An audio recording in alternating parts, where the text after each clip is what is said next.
Welcome to Lalitha's kitchen. இன்றைக்கி நம்ம சேனலில் பார்க்க போகிற ரெசிபி என்ன அப்படின்னா, ரொம்ப ஈஸியான முறையில் செய்யக்கூடிய ரோஸ் மில்க் கேக் தான் பார்க்க போகிறோம். நல்லா ஃப்ளஃபியாக சாஃப்டாக இருக்கும். எப்படி செய்யலான்னு பார்க்கலாம். வாங்க வீடியோக்குள்ளே போகலாம். இப்போ இதுக்கு தேவையான இன்க்ரீடியன்ட்ஸ் என்னென்னு பார்த்துக்கலாம். அதுக்கு ஃபஸ்ட்டு ஒரு ஜல்லடையை வச்சு ஒரு 1/2 கப் சுகர் பவுடர் எடுத்து வச்சுருக்கிறேன். இதை நல்லா நம்ம ஜலிச்சு எடுத்துக்கலாம்.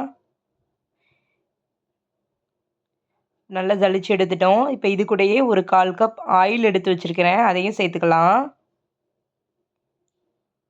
அப்புறமா இது கூடயே ஒரு 1/2 கப் கர்டு எடுத்து வச்சுருக்கிறேன். நல்ல கெட்டியான கர்டாக எடுத்துக்கோங்க.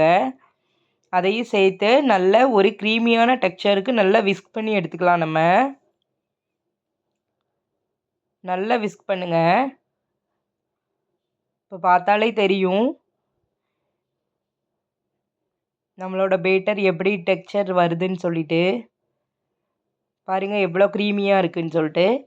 இப்போ இது கூடயே ஒரு 1/2 கப் காய்ச்சி ஆற வச்ச பால் எடுத்து வச்சுருக்கிறேன். அதையும் சேர்த்து நல்லா நம்ம விஸ்க் பண்ணி இப்போ எடுத்துக்கலாம்.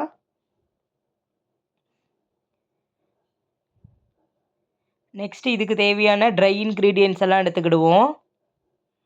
அதுக்கு ஃபஸ்ட்டு ஜல்லடையை வச்சு ஒரு 1/4 கப் மைதா மாவு எடுத்து வச்சுருக்கிறேன். அதை ஜல்லடையில் வச்சு நல்லா ஜலிச்சு எடுத்துக்கலாம்.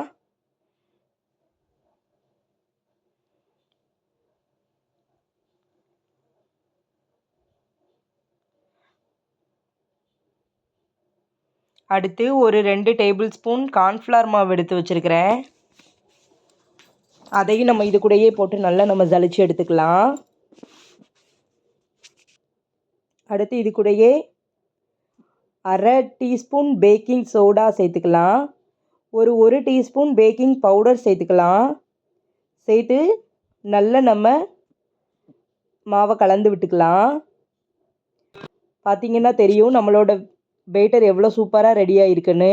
இப்போ இது கூடயே ஒரு டேபிள் ஸ்பூன் அளவுக்கு ரோஸ் எசன்ஸ் ஊற்றிட்டு ஒரு 2 ட்ராப்ஸ் போல் பிங்க் ஃபுட் கலர் நம்ம ஆட் பண்ணியிருக்கோம்.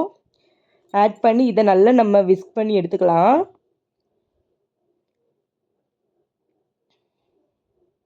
இப்போ பார்த்திங்கன்னா நம்மளோட பேட்டர் சூப்பராக ரெடி ஆயிடுச்சு. இப்போ இதை நம்ம ரெடி பண்ணி வச்சுருக்க டின்னில் ஊற்றி எடுத்துக்கலாம். இப்போ பார்த்திங்கன்னா நம்மளோட டின்னில் ஊற்றி எடுத்துட்டோம். இதை நல்லா நம்ம டேப் பண்ணி எடுத்துக்கலாம். இப்போ பேனை ஒரு 5 மினிட்ஸ் ப்ரீஹீட் பண்ணி வச்சுருக்குறோம். ப்ரீஹீட் பண்ண பேனுக்குள்ளே நம்ம ரெடி பண்ணி வச்சுருக்க டின்னை உள்ளே வச்சு க்ளோஸ் பண்ணிக்கலாம். ஒரு 5 மினிட்ஸ் கழிச்சதுக்கப்புறமா இதில் நம்ம கொஞ்சம் நட்ஸ்லாம் தூவி விடலாம்.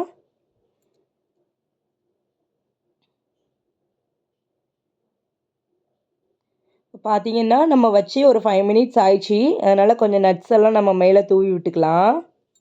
நான் அதுக்கு பாதாமையும் கேஷ்யூஸையும் நல்லா துருவி வச்சுருக்கேன்.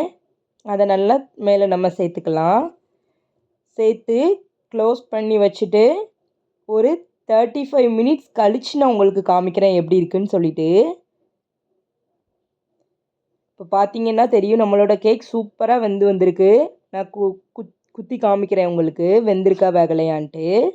இப்போ பார்த்திங்கன்னா நம்மளோட கேக் நல்லா ஒட்டாமல் வந்திருக்கு. சூப்பராக வந்திருக்கு. இந்த டைமில் நம்ம ஸ்டவ் ஆஃப் பண்ணிவிட்டு பேன் எடுத்து கீழே வச்சுக்கலாம். இது நல்லா கூல் டவுன் ஆக விட்டு நான் உங்களுக்கு டிமோல்ட் பண்ணி காமிக்கிறேன். இப்போ பார்த்திங்கன்னா நல்லா கூல் ஆயிடுச்சு.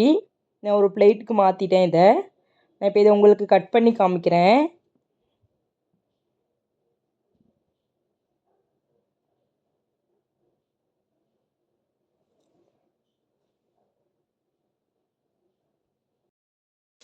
பாருங்கள் ஃப்ரெண்ட்ஸ், நம்மளோட கேக் எவ்வளோ சாஃப்டாக வந்திருக்குன்னு பாருங்கள்.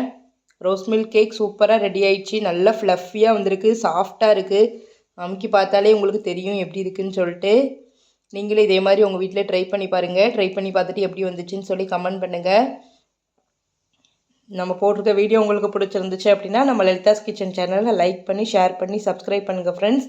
கூடவே இருக்க பெல் ஐக்கானை கிளிக் பண்ணிங்க அப்படின்னா நம்ம போடுற அப்கமிங் வீடியோஸ் உங்களுக்கு வந்துக்கிட்டே இருக்கும். Thank you friends. Thanks for watching.